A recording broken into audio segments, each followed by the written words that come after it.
The Kemetic and Egyptian goddess Sekhmet is a powerful force to be reckoned with. She is an aspect of the divine feminine when she is in her warrior state. And in all honesty, when it comes to these warrior goddesses in the way that they're spoken about, they're always seen as not having control over their own power.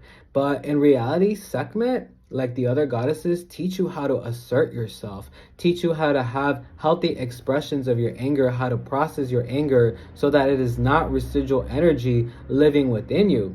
Sekhmet embodies spiritual principles. As you can see, she has the sun disc here, and all the Egyptian gods have a disc over them, which deals with the crown and also our connection to source. The crown chakra is a connection to the divine, and this is where we don't respond to anger in a way that is of the ego, but understanding that anger does need to be processed. The serpent on top of her crown, on top of her head, is a representation of the Kundalini energy. This is about having a connection with the 7 main chakras, moving that upward so that there is a mind, heart, body, soul, spiritual connection. She is an embodiment of spiritual principles, but she is also an embodiment of standing up for yourself, and it is spiritual to stand up for yourself. All right, that's why we have planets like Mars, because this shows us that there is a necessity to assert yourself sometimes. There is a necessity to fight back sometimes. There is a necessity to be a warrior sometimes.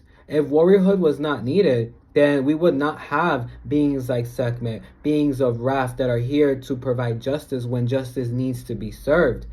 We love and light, right? But we also need to have a balance. And Sekhmet teaches us how to have a healthy balance between anger and peace. And sometimes peace is not always an option. Peace is not always the thing that we can do. Sometimes peace can be associated in a lot of spiritual conversations right now as passivity. And passivity is giving allowance to your boundaries being infringed, to you not receiving the utmost high care, respect, and regard. Of course, there is a healthy way to express anger that is not low vibrational, and guides like these will teach you how to process, how to understand, and then how to respond. This is about responding with already an internalized trust system within yourself, all right? Sekhmet is also here to help you heal, to help you nurture your wounds, to help you understand your anger and move from it. Sekhmet is here to empower you. A lot of people who are called to her, a lot of people who become children of her, they have gone through a lot of people who have tried to limit them, who have tried to disregard their power, who have make them feel smaller than. And Sekhmet comes here to liberate you from all types of bondage, whether this be a energetic cord with somebody or an energetic tie to a perspective that makes you feel small, that makes you feel lesser than yourself.